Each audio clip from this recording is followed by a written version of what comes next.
Welcome, everyone. Special edition webinar today. Chelsey Brooke Cole is joining. She has done a presentation with us before, but I came across a term called hoovering, and my first thought was the vacuum cleaning, but then I reached out smartly to Chelsey and said, "Hey, what is this? And could you talk about it? Because it was really of interest to me." And she graciously agreed to join. So she's joining. She will do the presentation on understanding narcissistic cycles of abuse, including hoovering, and we'll go from there. So I'm going to turn it over to you, Chelsey. Thanks for Yes. joining us. Thank you. Yes, so excited to be here again. Always happy to do a webinar with Seeking Integrity. And you are exactly right. Actually, hoovering is named after the Hoover vacuum because this is how narcissists and people suck you back into the relationship. So very excited to talk about this today. We're actually I think it's important as we talk about any of these subjects like narcissism or gaslighting or all these kind of buzzwords to put it into context. And so I'm going to talk just a little bit about what a narcissist is and isn't, how you can differentiate between a narcissistic sex or porn addict and a non-narcissistic sex and porn addict, because I think that's important as well, because sometimes people just hear that term narcissist and they apply it to any addict and it's not the same. So talking a bit about what narcissism is and isn't, how narcissists think, just different types of narcissists, and then talking about that narcissistic cycle of abuse, including hoovering. So for those of you who don't know, I'll just share a bit about me so you kind of know who's talking to you. But professionally, I've been a psychotherapist for over a decade, specializing in narcissistic abuse, complex trauma, relational trauma. I'm a certified partner trauma therapist as well. So if any of you are familiar with the CSAT, the Certified Sex Addiction Therapist. The CPTT is a complement to that. So I work specifically with the betrayed partners of sex addicts to help them process the betrayal trauma. I recently created a podcast, Restoring Resilience, because I noticed that there's a lot of information out there these days about narcissism and gaslighting and trauma bonds and all the things, but I've found that a lot of clients and survivors are then overwhelmed with information overload. Like, okay, there's so much, but what do I do with it? And I want you to know, how do you build self-worth? How do you regain a sense of self, believing that your healing and resilience is possible? That's also why I created my comprehensive healing course, Rewired for Resilience, because healing is about both information and integration. You can't just know what you're dealing with, like the fact that you're dealing with a narcissist. You also have to know, what do I do with that and how do I heal? Because I see a lot of people get stuck there. And so that's why in this program, I it's based on my 6-step unshakable method. So there's hours of content with a course that's already pre-recorded and uploaded and ready for you to go, but there's also 2 times a week support groups and a private healing community. So if you ever get stuck, you can actually access somebody and ask me and the community of survivors, which is wonderful. Have you went through this before? Like, what should I do in this situation? So it's a really great group and a way to go deeper into your healing. Personally, I always say I think I've grown up in preparing to specialize in narcissistic abuse. I was dealing with narcissism my whole life, but didn't have a label for it, as I think so many of us don't for so long. So that's why I'm really passionate about people understanding what narcissism is and isn't now and knowing what you're dealing with. Because if you don't know what you're dealing with, you feel like you're the one going crazy. And so I grew up with a neglectful narcissistic dad. I've had several relationships with narcissists, different types of narcissists, and continue to have to deal with them on some level. I've also been a betrayed partner of a narcissistic sex addict. So I know what that's like too. And so I always tell my clients, I'm like right there with you, still healing, still growing, all the things. So I don't talk about it just from a theoretical or professional level. I get it on a personal level. So apologize for the kitties. They love to be a part of the shows that I'm doing. Okay. So it's important to know as we get started here what we're talking about, like what a narcissist is and isn't, especially because I'm going to differentiate between a narcissistic sex addict and a non-narcissistic sex addict. We first have to know, what is a narcissist. And I thought I would do this, I'll kind of go over some typical um, descriptors of narcissism, but I really wanted to do this in a little bit different way. I wanted to debunk some of the common myths about narcissism and then tell you the correlating truth to that, because I think part of the reason is that there's narcissism is blown up, which is good in the sense it's gotten, more awareness, but at the same time, that also means we're misunderstanding a lot. And so one of those commonly held myths is that narcissism is a disorder and it requires a diagnosis. So we'll hear a lot of people say things like, well, I'm hesitant to use this label, or like I'm not diagnosing them, but I do think that they have these traits, or I'm not a therapist, so I can't diagnose them. And you're actually not diagnosing somebody by calling them a narcissist, because narcissism is a descriptive term, not a diagnosis. It is a personality style and trait. So just like saying someone is agreeable or conscientious or an introvert or an extrovert, what we're really describing here is predictable patterns of behavior over time.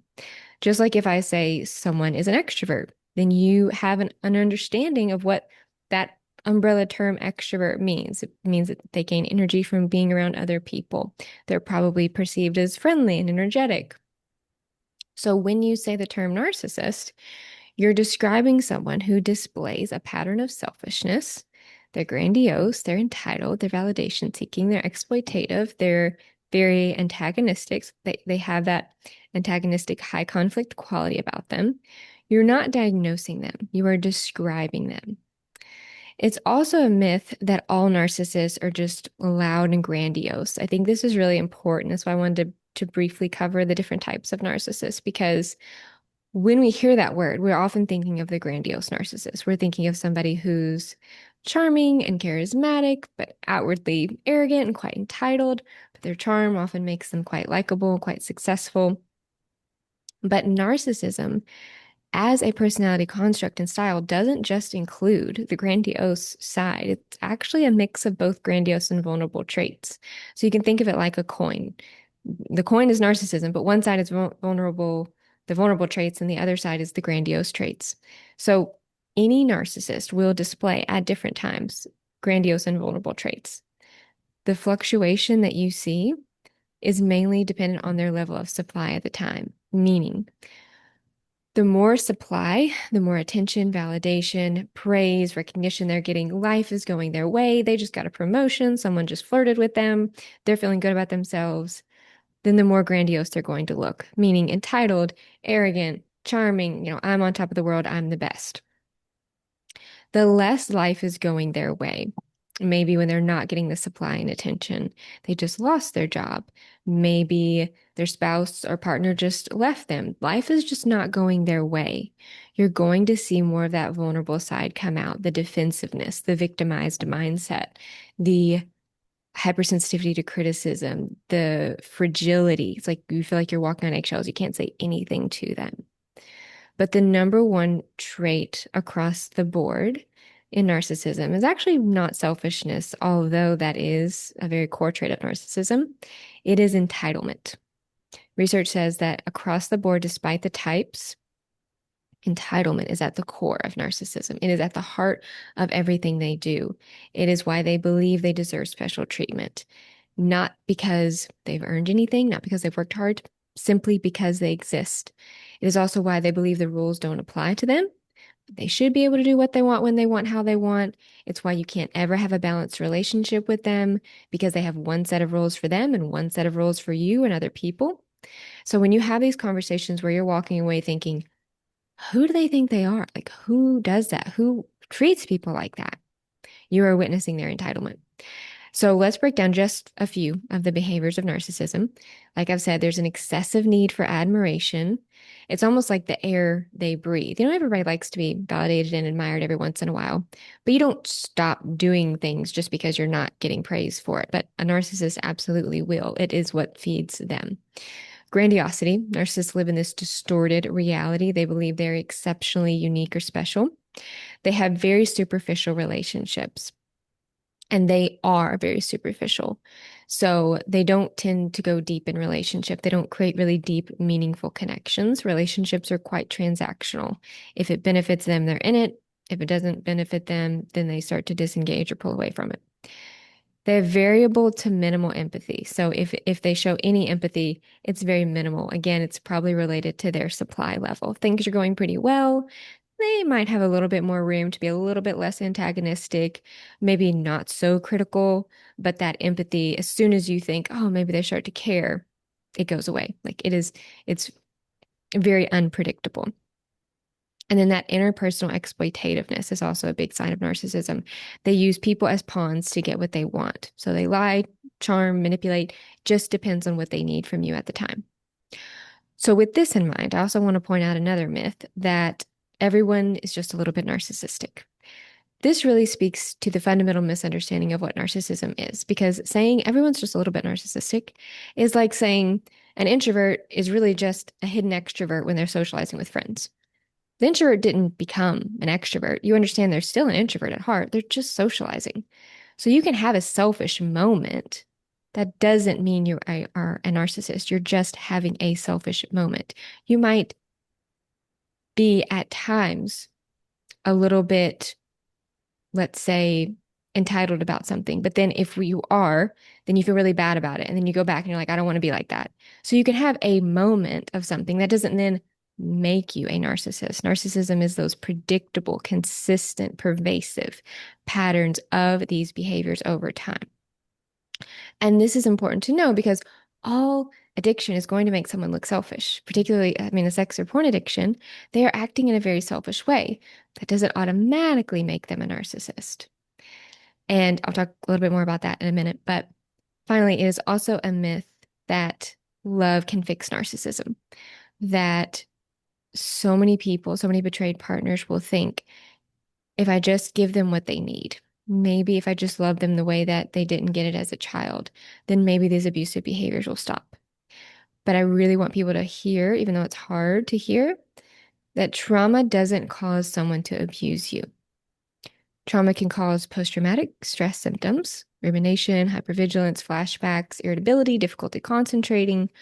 Trauma alone does not cause abuse. And so there is nothing that you are doing or can do if you are dealing with a narcissist that's going to make them stop being abusive. So knowing what a narcissist is, you might be wondering, oh, why? Like, why do they do this? I can't even wrap my head around how or why somebody would want to act this way.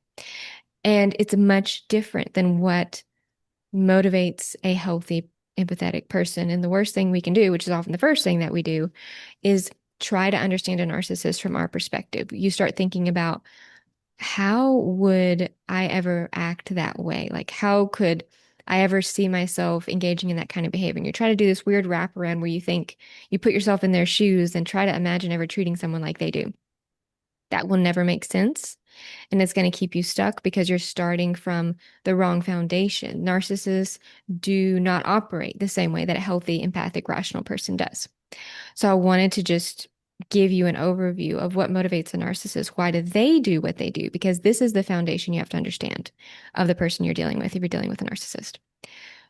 It all starts with this insecure, fragile ego. So all narcissists, even the grandiose ones, who will self-report having high self-esteem, are subconsciously insecure, pathologically even insecure. And what I mean by that is their lack of understanding of the fact that they are insecure causes harm. Like they don't recognize that they are insecure, particularly the grandiose narcissists will, even though they self-report having high self-esteem, but we know that they don't because in order to have genuine, healthy self-esteem, you have to have a realistic self-appraisal. You have to be able to look at yourself realistically and say, here are my strengths and here are my weaknesses. Otherwise, you're going to overinflate your strengths and you know, try to minimize your weaknesses, or you'll inflate your strengths and then inflate your weaknesses and underestimate your strengths. This is exactly what narcissists do. The grandiose narcissists inflate their strengths, so they have to see themselves as the best, the most amazing. Vulnerable narcissists underestimate their strengths, their abilities, and use this as the, quote unquote, reason that they can't be held accountable for their actions. They can't take any responsibility. They actually use that from emotional fragility to control the people around them. So with such a fragile, insecure ego, they have to have something to protect that. And that is where these defense mechanisms come in. We could spend a whole session talking about the defense mechanisms, but the most common ones are denial, rage, contempt, blame shifting, and projection. So, in simple terms, a defense mechanism is an automatic reaction that attempts to regulate an internal conflict. Basically, anytime you bring up something that a narcissist doesn't want to admit, doesn't want to see in themselves, they use a defense mechanism to keep their fragile ego intact. So, a quick example of what this might look like, specifically in the framework of an affair. So, let's say that Sarah, and I realize this could go either way, but let's say Sarah discovers text proving that Mark's having an emotional affair, maybe even a physical one, and she confronts him with clear evidence on this. The first defense mechanism that most narcissists are going to use is denial. And you know this if you've ever tried to bring anything up. They deny the significance of what you're saying. They deny that what you're seeing is real. They deny that they said or did what you can clearly see they said or did.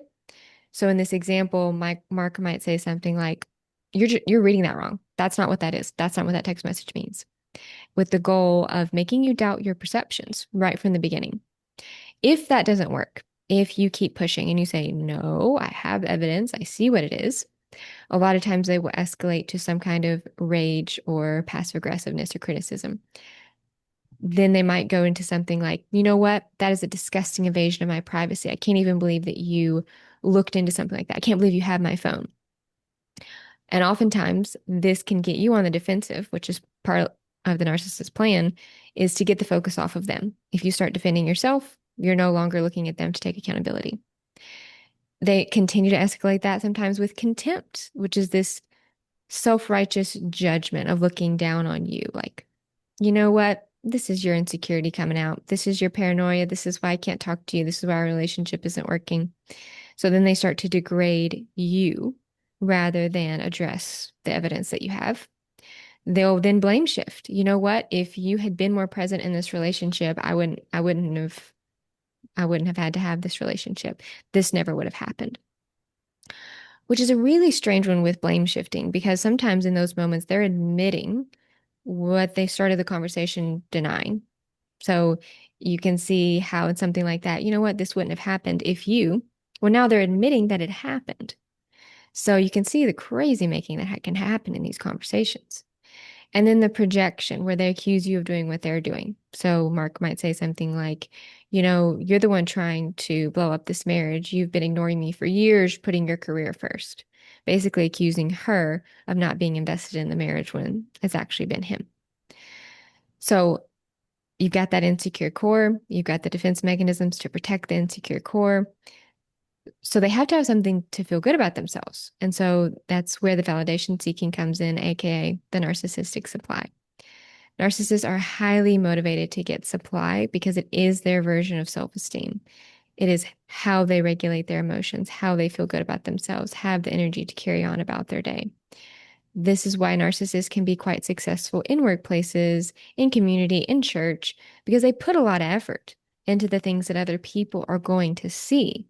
Because that is how a narcissist defines himself. What do people think of me? What's my standing in the community? It's all externally focused. So that's why they put so much energy into trying to manage the narrative, into managing their reputation. So, and that goes to the grandiose or vulnerable image. That is what other people tend to see. They either see this grandiose, larger than life kind of person who's successful and charming and charismatic, or they see the more vulnerable image of somebody who's victimized and sullen and withdrawn, and you just kind of feel sorry for because of that victimized image. Do I need to pause or anything? I saw a couple of things come up where I can keep going. Let me quick check. Uh, so, um, I think it seems like these will all be fine. We can,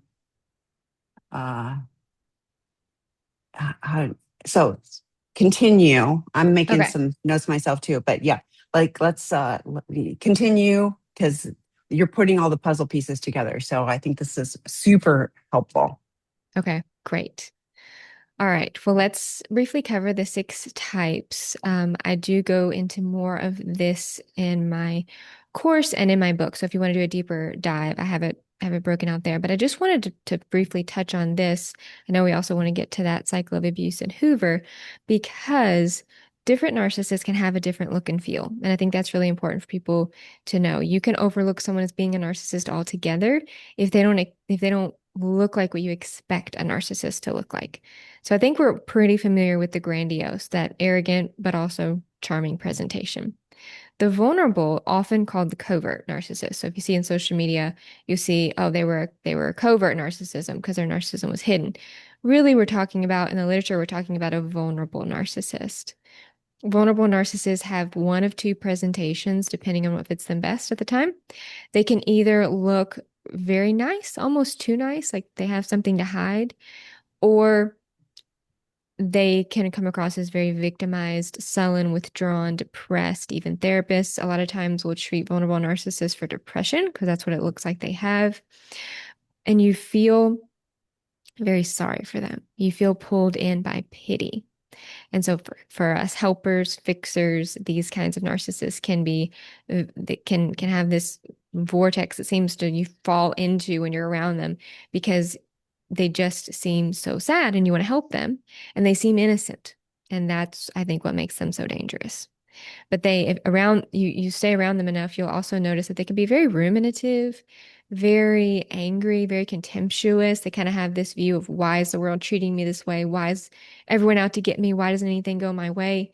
Even if on the outside, they're actually getting a lot of help and a lot of support, but nothing is ever enough because of that entitlement. The neglectful narcissist is the one that has the most understated, idealized love bomb phase. Like there's just not a lot here. These are the types of narcissists where you're like, they're really validation seeking and entitled, but they don't look particularly grandiose. They don't look particularly vulnerable. In fact, I just feel ignored. I just feel like a ghost around this kind of narcissist. That is how a neglectful narcissist makes you feel. You feel like you're invisible when you're with them. They use the silent treatment. I've seen them use it for months, sometimes years, to just engage with you literally as minimally as possible until they need something from you. And then they see you when they need something from you. And then it's like you become invisible again and you no longer exist in their world. The self-righteous narcissist is like a mix between narcissism and OCD personality. So they are extremely rigid, extremely miserly, and this can be in different areas. It can be the way that they fold towels. It can be the way they keep their house. It can be that they're extremely frugal. Whatever it is, their mantra, if you will, is I'm always right. So a grandiose narcissist is, I'm the best. A vulnerable narcissist is I'm the biggest victim, therefore I'm most deserving. Self-righteous narcissist is I'm always right. They're very morally superior, very structured in the way that they carry out, whatever their thing is. And so when you're around them, you often feel like a scolded child. You can feel extremely self-conscious around them because they're judging everything and you know that they are. They can be very judgmental of body image, very judgmental of food. So around them, you feel like almost like a robot. Like you have to tote the line because they're extremely rigid and judgmental. The communal narcissists, these are the philanthropists, humanitarians, and do-gooders of the world. But they're not doing good for the sake of doing good. They're doing it for the praise, the admiration they expect to receive because of it. And if they don't get those accolades, they become rageful, sullen, lash out at those closest to them. A lot of times you feel initially lucky to be around a communal narcissist because they look self-sacrificial. They look like the doctor, the teacher, the humanitarian, the one who's volunteering for everything. But get behind closed doors, they're just as passive aggressive. They are just as critical and entitled as any narcissist. And then that malignant narcissist is the pinnacle of the dark triad. This is where narcissism, psychopathy, and Machiavellianism, which is that singular focus on power, all collide. These are the narcissists that can be extremely charming, extremely charismatic, but over time, you start to feel scared of them. They are dark, they're sinister. You're just not sure how far they would go to get their way. Now, right before we get into the cycle of abuse and hoovering, I just want you to see this fundamental difference between narcissistic sex addicts and non-narcissistic sex addicts. Because as we talk about the hoover phase, that's really going to apply if you are with a narcissist. So a non-narcissistic sex addict is they have a disordered relationship with sex, fantasy, porn as a coping mechanism, but they retain the capacity for genuine empathy, for connection, for attachment. The addiction is the primary problem, and whatever, of course, is feeding that addiction. So whatever they need to heal associated with that addiction. A narcissistic sex addict has the addiction layered on top of a personality structure that fundamentally lacks empathy, accountability, healthy attachment. Their narcissism literally shapes everything, how the addiction plays out, how they go about the recovery process, how they treat you as the betrayed partner. And so if a sex or porn addict doesn't have an underlying narcissistic personality, what looks like narcissism, but looks like narcissistic behaviors will improve with treatment for their addiction. So they will become more responsive to you, more empathetic, more understanding. When there is a conflict in the relationship, when there's a lapse or they're acting out, they will get better at regulating their emotions. They'll take more responsibility. They'll blame you less for their actions. But for someone who is a narcissist, their recovery doesn't change their antagonistic behaviors. In fact, sometimes it can even make it worse because if they were using their addiction as a coping mechanism, as a source of supply, and then you take that away through treatment, they're actually going to become more irritable, more difficult. You're going to see more of that entitlement and antagonism come out. So let's break down just a few of the big differences here. So hopefully you can start to get an understanding of what you're dealing with. So as you listen to this, think about how this might apply in your situation. With a non-narcissistic sex addict, you will see genuine regret, not only over what they have done, but really the harm that they have caused you as their partner. They'll be able to, with time and treatment, put into words the impact that they have had on you. You can see that they're actually starting to understand that they did this, that they are taking responsibility for their actions. There's a tie between knowing that I did it and how you're feeling is part of what I did. This is very different from a narcissistic sex addict who mainly expresses regret over the consequences, what they're having to go through, and you'll see a big push to just get back to normal. Basically, they want as little intervention or treatment as possible just to get rid of or like away from whatever negative consequences have happened because of their addiction. There's a lot more focus on making excuses and justifications, maybe even framing it as a couple's issue, like, well, if you were having sex with me, then, this wouldn't happen. What'd you expect? What'd you expect me to do? There's not a lot of attention given to how their behaviors are impacting you and validating your pain. Almost like there's a disconnect between what they did to you and how you feel. They kind of see how you feel and what you're going through and your healing as your issue and separate and apart from what they did. With a non-narcissistic sex addict, there's also a response to confrontation and accountability. They will actually start to respond well to that. They can become more accountable and you will see changed behavior. They don't just talk a good game in therapy and in support groups. You actually see and feel those differences at home behind closed doors. You can actually start to see the changes. Even at home, if something hurts your feelings, you're seeing them slow down. Think about how their behaviors are impacting you. You're seeing them start to take accountability for their part of things. With a narcissist, you'll see them express a lot of disgust and contempt for people who are confronting their inconsistencies and trying to hold them accountable. They might start out praising the therapy process or their therapist, but as the treatment progresses into more vulnerable and intimate issues, like things are getting more serious, they need to take more accountability. You'll start to see a narcissist pull back and start to devalue the therapy process. So it's like they're in it as long as it's serving them. But when real accountability is expected, they get burned and they kind of get burned out on treatment and done with it. Like you see them start to really want to move on. But they need to do this with their ego intact. Like this can't be because they aren't doing what they need to do.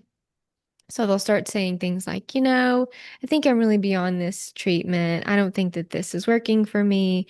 I see you working hard to pay for this therapy. Like, I don't want to do that to you. We shouldn't be spending money on this.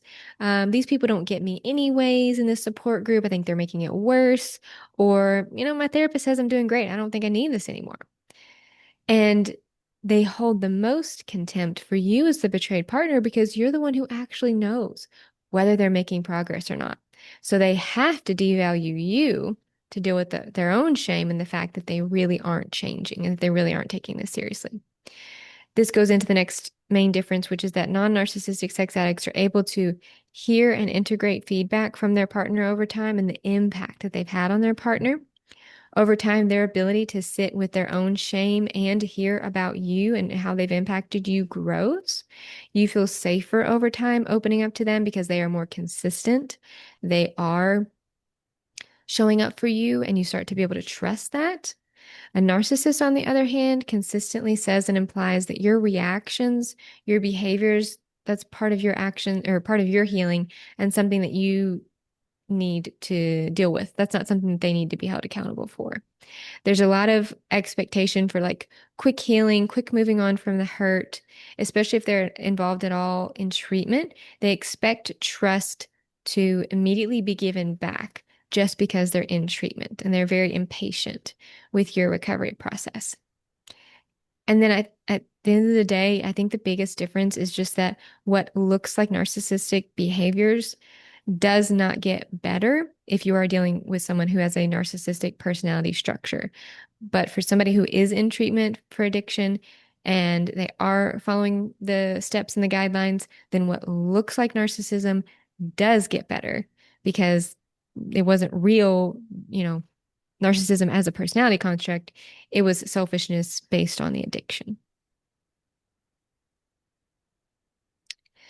So now that you understand narcissism and differences between non and a narcissistic sex addict, let's look at this narcissistic cycle of abuse, particularly that Hoover phase. So this cycle has 4 phases: idealize, devalue, discard, Hoover. It is important to note that this cycle characterizes the whole relationship from beginning to end, and it cycles throughout the relationship. You can literally see this cycle play out within the same day, week, or month.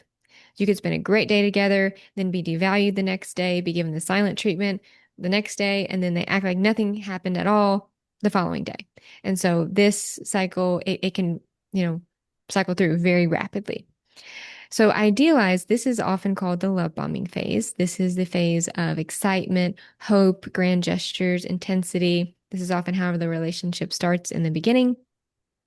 And of course, it can cycle through when the narcissist is, when things are, quote unquote, good. This is just the time in the relationship when things aren't as bad. Sometimes it's not even that things are good, things just aren't as bad.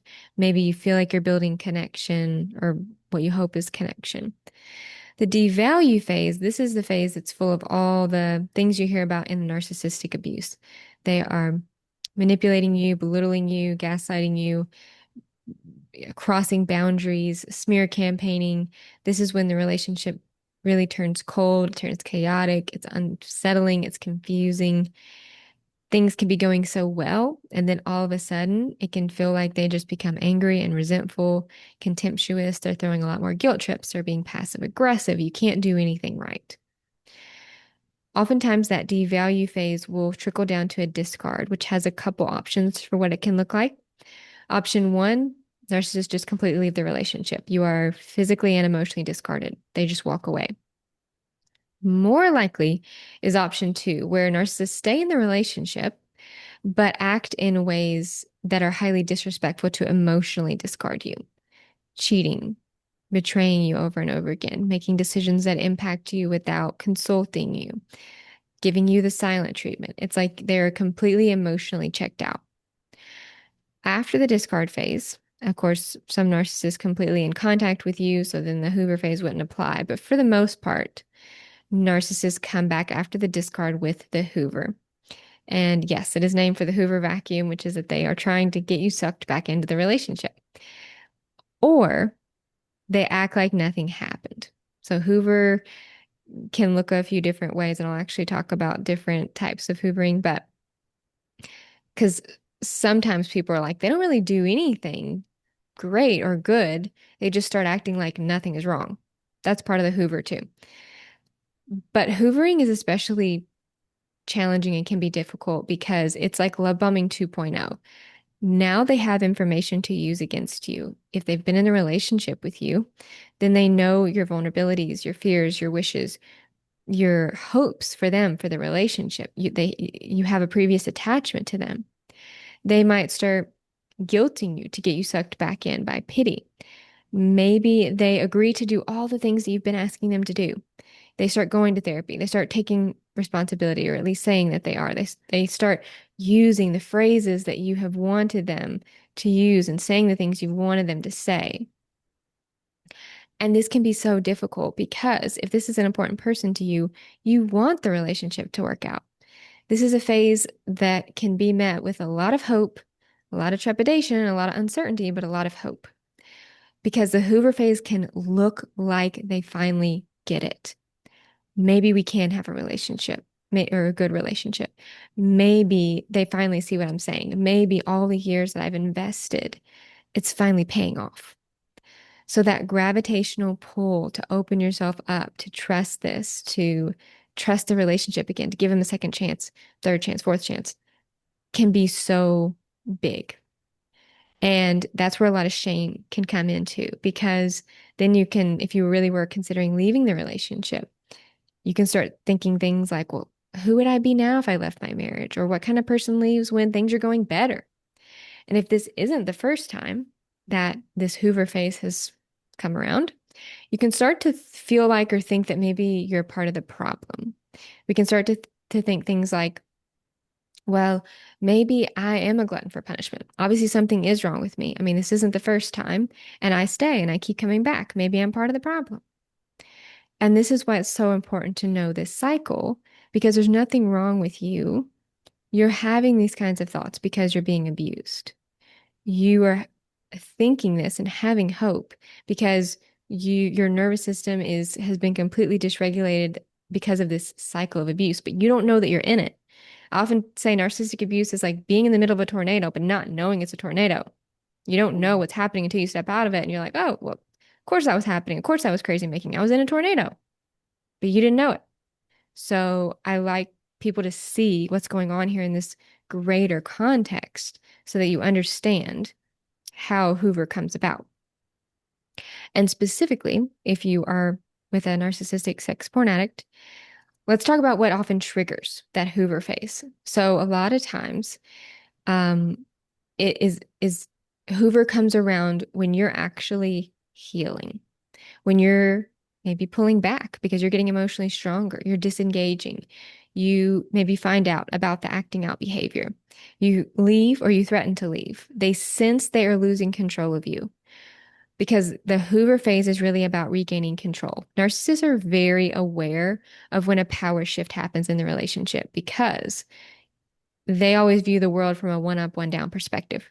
So they're very attuned to when there's a possible power shift in the relationship and when you start disengaging, pulling back, not reacting to their triggers or not reacting to their baiting. They sense that power dynamic. They sense that you are getting stronger. A lot of times that can trigger a Hoover phase, which is why the initial discovery of the addiction and the acting out behaviors, that initial discovery and the few months that follow often trigger a Hoover phase to begin. Because that's when a lot of narcissists experience something called a narcissistic injury, which is when there has been a big blow to their ego. Their cover is blown, if you will. Like the narrative is starting to fall apart. People are starting to actually see who they are. They're starting to actually see through the facade, their addictions, those dark things aren't hidden anymore. They're being seen. They are losing control of the relationship. They're losing control of the narrative. And so that's a lot of times when a Hoover phase gets triggered because a narcissist is trying to regain power and control in the relationship and restabilize their sense of self. So here's the process that usually ensues after discovery. First step is typically damage control. So this very first response that a narcissist will have to you is triage. Their brain is starting to calculate How much do they know? How much can I still hide? What's the bare minimum that I can admit to and contain this quickly? And this is often why, when you're with a narcissist, you learn about things in drips. It's very rare that you get a full therapeutic disclosure. And we know that when you learn about betrayals in drips, that makes the betrayal trauma triggers and symptoms much bigger. It makes the betrayal trauma bigger and more painful because you're learning about things in drips. You're not just getting it all at once and being able to process it. You have to keep learning about things again and again and shuffling things around in your head after every betrayal that you learn about. So in that first stage, the narcissist is like, how can I say as little as possible to get them off my back? Stage two is when the cascade of defenses happen. You might see the rage, the contempt, the blame shifting, the gaslighting. This is how a narcissist responds to a sense of threat. Again, because they are attempting to regulate an internal subconscious conflict. They're not admitting what they're doing. It's an automatic process that happens as they are trying to restabilize their sense of self and regain control.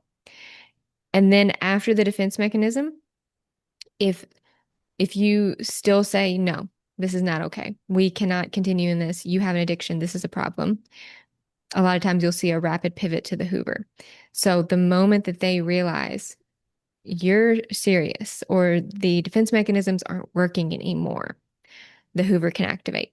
You can literally see this within the same conversation. They can be denying, blame shifting, and then if you're holding your ground, you'll see them crying and admitting to things and promising to change with literally within the same conversation.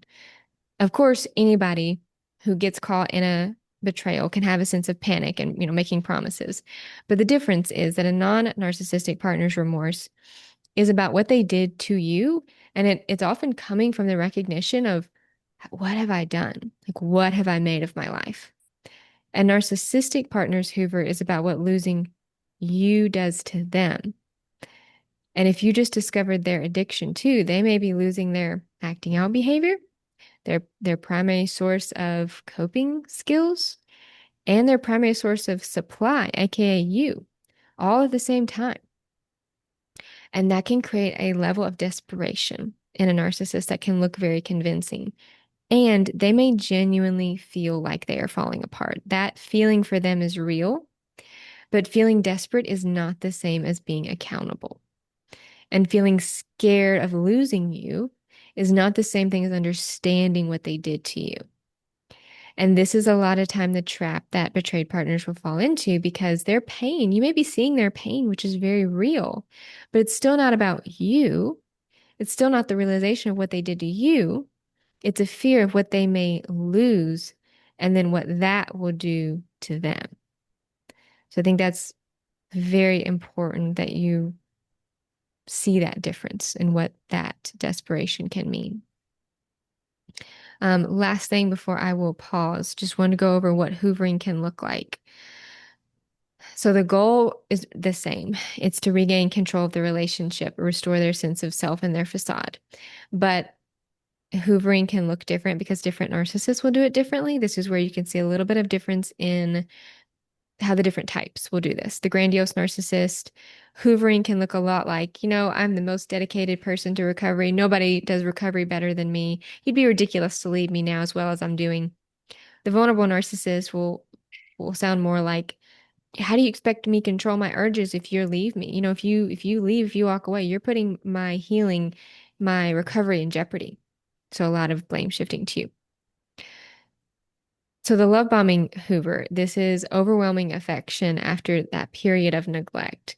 It's often very intense. It's often very rapid. You might have discovery one week, and then the next week they're set up in therapists, they're in support groups, and it's like they're on it. It's a very quick shift.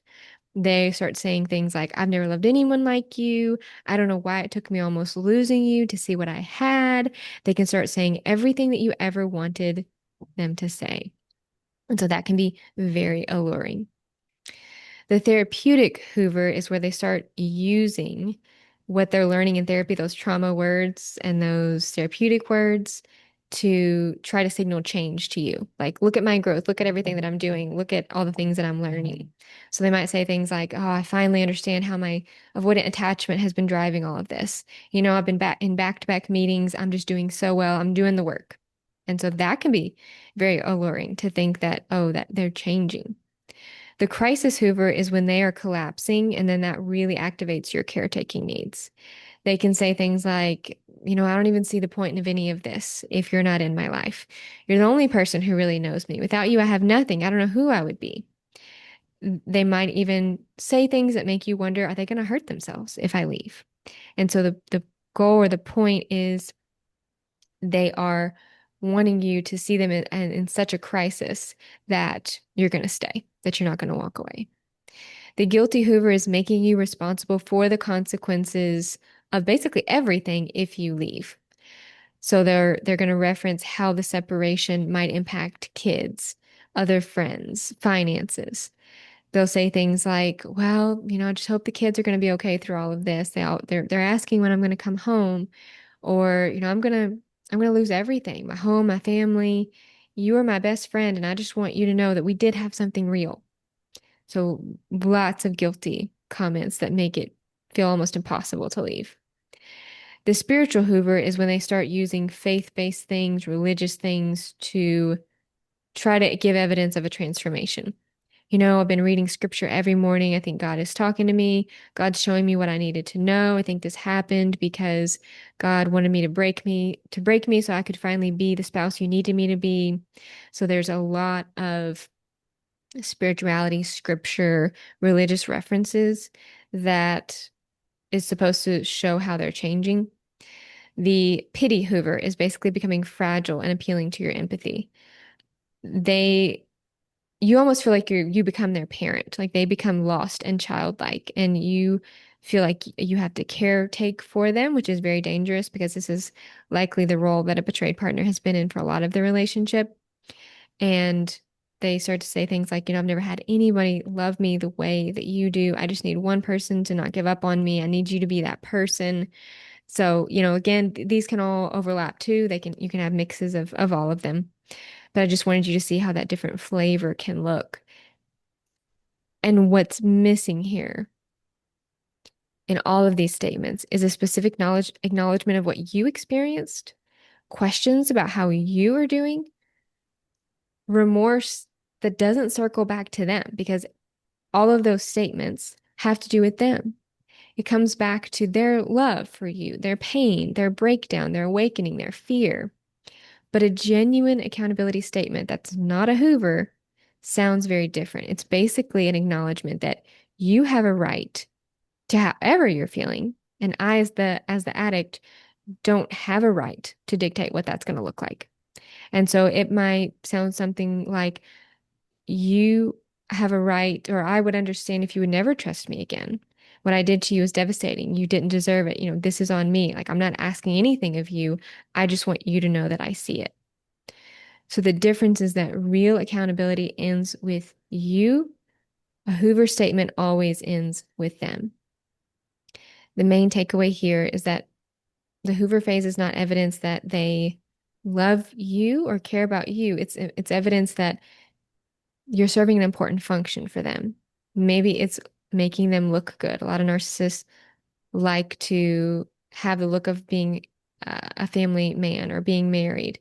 Maybe you support their career. Maybe you do so much for them. Maybe they can keep their addiction hidden, they think, in a marriage or relationship. So the most telling question isn't, are they trying right now?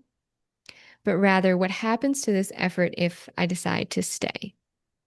If the answer is that their healing or their recovery gradually goes back to baseline, then that's your answer. It is a Hoover, not genuine change. You know that the words that they're using are really just to get you back in line or to get the relationship back the way they want it. It's not genuine change.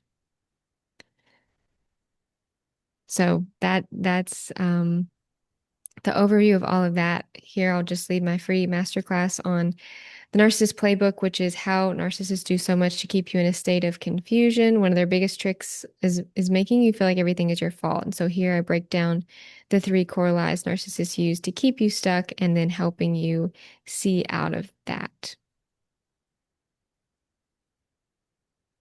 This is Fascinating. I took a bunch of notes. You've got a lot of questions, so we're going to get right to them. Okay. But yeah, like my mind is spinning. So Chelsey, the first one is, when is it beneficial for someone to seek an assessment for and possibly be diagnosed for narcissistic personality disorder? What are some possible drawbacks to it?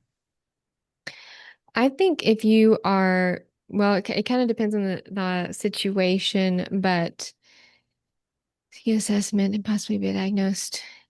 If you're already in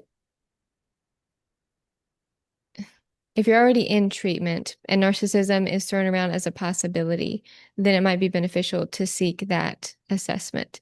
If it's something where narcissism is not even been brought up, that's tricky to do because, of course, if you bring up to a narcissist that they're a narcissist, that can lead to a lot. So be prepared for what that will look like.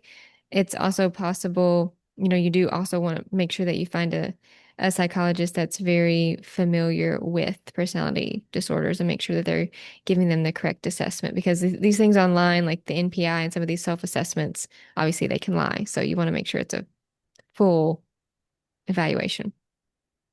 And I think you just answered the next one too. But I also say, if there is addiction present, make sure it's someone who's qualified to understand addiction and the other things, because otherwise it's kind of hard.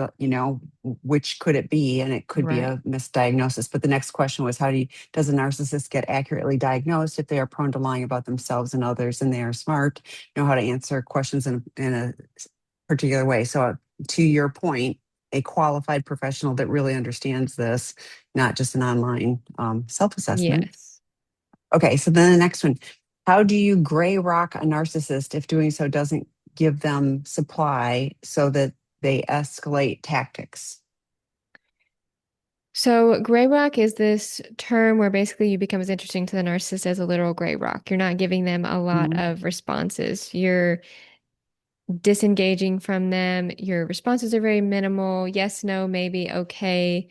You look very muted, very neutral when engaging with them one on one. If you're responding back to them via written communication, then your responses are very minimal.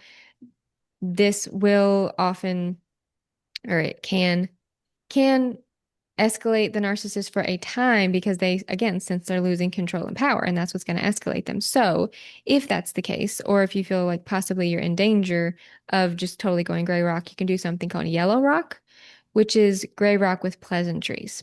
It's You're still saying superficial, you're still saying on the surface. You're not getting into the weeds about your needs, your wants, your feelings. You're not giving them anything that they can then use against you, but you're treating them like you would an acquaintance. Hey, hope you have a good day. Yeah, the weather's nice. Yeah, thanks for getting the kids. So it it doesn't signal to the narcissist that they're losing control as much. So that can make sure it's not escalating them. To the best of anyone's Hmm. ability. Yeah. Is it a bad idea to point out that you see narcissistic tendencies in your partner? I'm prone to sharing my thoughts and learnings and wanting to have an open conversation about tough topics. Yes. So this is the tricky thing. I tell people the general frame or the general feedback is no, you don't want to tell a narcissist that they're a narcissist because, like we just talked about, they a defense mechanism will ensue. They will deny it. They will say, you know what, you're a narcissist, and you've been using all these things. So they will start blame shifting and projecting. If you're at a point where you're on that verge of like, you know what, I actually need to know if I'm dealing with a narcissist, do so cautiously and with eyes wide open. Do so from a framework of you're gathering information. Like, I'm going to bring this up as, calmly as I can, where any reasonable person would be receptive. And then kind of let that be your answer. But you're bringing it up to them knowing this may not go well. Is narcissism treatable? That is an ongoing source of debate. Narcissism is one of the hardest to treat, and it is not something that somebody is going to go from being a narcissist to not being a narcissist. And you see these, sometimes self-aware narcissists online these days, If narcissism is something somebody is absolutely aware of and they have a personal desire to change, not like they have an ultimatum or you're like, I'm leaving if you don't get treatment, that will never work. If it's something where they start to see, I don't like how I treat people, then they can be in frequent, as in like weekly therapy for the rest of their life. And it can be a change in degrees. Like, could a narcissist show up on time a little more than they normally do? Could they snap at you, but then maybe have the ability to recognize that they snapped at you? Yes. But that is with weekly treatment, in-depth treatment. It's it's never a narcissist is never going to become a agreeable, empathetic person. So the general answer is no. And what I hear you saying is you can treat the symptoms kind of like, like there could be some changes in how they show up, but that core thing is still going to be, something they're fighting against. Right, exactly. That will it's like that rubber band. They're going to come back to they can stretch they're going to come back to that core of who they are. And we're talking about things like maybe they decide to be single because they know they can't be faithful. That's treatment for a narcissist. Like, so we're not talking about somebody who just, then becomes this agreeable, faithful person. They're still going to be a narcissist at the end of the day. Okay, the next one. My partner has become more tired, bored, and depressed since stopping sex and porn addiction behaviors and attempting to engage less in validation exchange, scanning through social media, flirting, hiding interactions with women, and gossiping. I thought it's because he's greatly reduced dopamine seeking behaviors. Could this be because his narcissistic supply has also been diminished? Hmm. Interesting question. Yes, I'm reading that. More tired, bored, and depressed. Yeah, I mean that is certainly a possibility. Of course, there could be some nuances there, and that's a source of coping. It sounds like has been taken away. It sounds like the way that perhaps he, I'm sorry, I don't know if it's a he or not, but well, yeah, um, has been seeking. I mean, that's a lot of what addiction is novelty seeking. So yes, of course, dopamine is highly involved in that. So it sounds like might be dealing with some depression. Um, but certainly, yes, narcissistic supply could be diminished there too because he's not getting anything anymore from feeding the addiction. And the antidote, if it's about withdrawal from the addiction, is doing the recovery work, and that engagement starts to turn things. But the flip side of it would be, if it really is about, the narcissistic supply, I think you would see that over, a more period of time. But, withdrawal, from all of those things, those, that's all dopamine and exciting and all of those. And now I'm like, ugh. But, if he's really doing Right. the recovery work, that will start to shift things if that's the issue. Do Hmm. narcissists know what they are doing, or is it automatic and they think their behavior is healthy? Basically, are the tactics intentional and malicious, or automatic and not malicious? Yeah. So the answer is yes and no. Do narcissists know what they're do narcissists know that like the things we just went over, that they have a fragile, insecure core, which they cover with defense mechanisms, and that's why they have so much validation seeking? No. They don't have awareness. That's something that is inherent in narcissism, which makes it so difficult to treat because any type of therapy, you have to have genuine ability to self-reflect and be self-aware. They struggle with that because their defenses are so strong. It like prevents them from getting to that core to see what they are doing. But yes, they do know in the sense that they are selective about how they abuse you, where they abuse you, when they abuse you. So if they had no acknowledgement or awareness at all of what they were doing, they would treat you bad whenever, wherever, however. They wouldn't be selective about it. Difference between a narcissist and a jerk is always a jerk. A narcissist is a selective jerk. They wait until you close the door and get inside or, get in the car before they start criticizing you. But they're Mr. and Miss Charming and charismatic at the party. So they have to know what behaviors are acceptable and what bad treatment is. Otherwise, they would have no ability to be so selective about it. Yeah, I wrote down the example you just used is like, I hear so many partners going like, everybody thinks and I'm using genders, but everybody Yeah, thinks he's a wonderful guy, because that's the facade he's able to hold until, like you're saying, the selective, but, behind the scenes, it's a nightmare. So right. next question, are these slides available anywhere? Will you have them available or you can send Yeah, them I to can make me? them Okay. available. I can send Okay. them to you like last time. Yeah. Perfect. Okay. So TAMI at seekingintegrity.com. I'll have a PDF of them for you. Um, so I'm sure my wife would find this very validating. I have traits of narcissistic personality disorder. And although I have been sober several years, our relationship is still struggling. What is the best approach to address the abusive narcissistic traits used to self protect and control? It is hard to hear narcissists are monsters, demons, etc. It seems a reflection of the amount of harm that is caused by narcissistic personality disorder or traits. I appreciate you calling it abuse. Is there hope? Mm. Well, I appreciate you being here. I mean, I always appreciate the awareness of somebody who wants to look at themselves and, treat others better. So I do recognize and hear that. I think it's important that if you recognize you have these traits, you find healthy ways to channel them. So it's like you might still have that desire to control something. Let's find something healthy for you to control. Let's find a leadership position for you. Let's find a way where you can be helping others, but also be mindful that the entitlement can creep in when you do have a source of power, control, or leadership.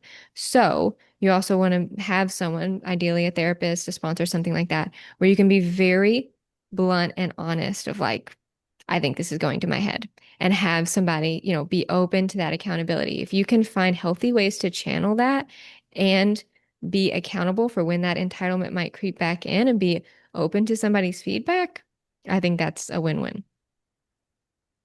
And I hear you talking about living a very examined life, and and I think that is a recovery trait as well. Yes. Do you have time to stay for a few more questions? Sure. Yeah. Excellent, thank you. Okay, can a narcissist develop empathy for their abused partner, or is it impossible for them to demonstrate change? So narcissists can exhibit something called cognitive empathy rather than affective empathy. Cognitive empathy is I intellectually understand how that would be difficult. That is very different than affective empathy, which is usually what we're talking about when we say empathy of is I feel that. I feel for you. Narcissists can, with treatment, dedication, awareness, and desire, learn to say, well, I could see how being lied to would be hurtful. Does that mean that they're going to feel for you in the way that you want them to? Probably not. But for a narcissist, a win looks like at least even being able to put the pieces together to say, okay, I did do that and I did have this impact on you. And the next question, you've answered it. So if you want to tag on to anything else, what does treatment for a narcissist involve? Well, not my specialty. I work a lot with narcissistic abuse survivors, but I have worked with some narcissists. And a lot of the goal is accountability and awareness. It is recognizing that they have those narcissistic patterns and catching them. I think with the narcissists that I have worked with, that has been what's been a win and a goal is, are you aware when that entitlement's happening? Are you aware when you're being manipulative? Are you aware that you are being overly critical? Were you aware that you were being entitled or victimized in that situation? If they can have that awareness, then I think that's definitely part of the treatment. And the other big thing is accountability, because left to their own devices, narcissists can so easily start spiraling to, yeah, why did they treat me that way? Yeah, I am the best here. It's like they have their defense mechanisms are so strong and rigid. They are just quick to come in to say, this is all your fault. And so awareness, accountability, those are the big things. Well, and you had said earlier, like weekly treatment. So this is Yeah. not one of those where you go, well, I'll go see my therapist every once in a while. Like it would be that consistency, part of the accountability, I'm sure, as well. So Hmm. Okay, last question. How Heal Narcissistic Personality Disorder is a good YouTube channel that provides a balanced discussion about treatment causes, et cetera, of narcissistic personality disorder. I'm reading this. I have not heard of this at all. The channel is from a psychologist who specializes in the field of narcissistic personality disorders and very much espouses that narcissism is treatable, and he has treated and seen improvement in his patients for years. It is a mental health condition. So, any thoughts on that? Are you familiar with that channel? I'm not as familiar with that channel. Like I said, there are varied ideas out there. I would just refer back to the literature on that. And from what we know right now, especially to all personality disorders in general, are pretty, they're just so ingrained in everything. I mean, when we're talking about your personality, we're talking about the way you think, the way you feel, the way you interact with other people, how you build self-esteem. It is just so ingrained and it's like trying to, get that needle in a haystack. So it's so ingrained in everything that to say, oh, this person completely shifted, that's what I mean. Like it depends on how are you defining um how are you defining improvement or healing? Are they then becoming super agreeable, empathetic people? Probably not. Are they able to take accountability and maybe be a little less antagonistic? Maybe. And if that's what you're defining as healing, then, you can look at it that way. But to go from just kind of like other personality traits of introversion or extroversion, if you're like a 9 introvert, you're not going to become really extroverted. You might change in degrees, like over time. You might learn to balance your energy a little bit more so you can sustain longer periods of being around other people. Does that mean I'm no longer an introvert, or did I just learn ways to manage that or navigate social relationships better? So I think it's a little bit of semantics too. And I could see that Dr. Alexandra Repka, Repke, did a personality disorder, and including all of them, but talked about them being kind of on a spectrum of things too. Yeah. Like you said just now, somebody who's a 9 probably isn't going to end up being on the other end of the spectrum, but it could have their behaviors and actions shift to show up differently. So but I really appreciate you saying what is the goal, and if the goal is just to have some improvement, then sure, Hmm. then it's a treatment success from that standpoint. But I think it's really helpful, as you're sharing all of this too, for partners to have the awareness of this is what it is, and I can't wish and hope that this person's going to magically change into my best girlfriend, buddy, whatever, and Hmm. be caring and compassionate. They could change, but it's going to be incremental, and it may sound more rote than Right. from a feeling standpoint. This is fascinating. I have a whole bunch more, but we're gonna close. I appreciate you staying late. Yeah. This was really good. I took a whole bunch of screenshots, and I will have the slides available to you. Yeah, I So will link them below. TAMI at seekingintegrity.com. This will be posted on our channel hopefully later today. I'm probably going to make a podcast out of it too, because it's just really good information. So check those resources out, and you're welcome anytime. This is great Thank and you. useful stuff. So I'd love to thanks, be back. everyone. All right, take care. Bye bye. Okay.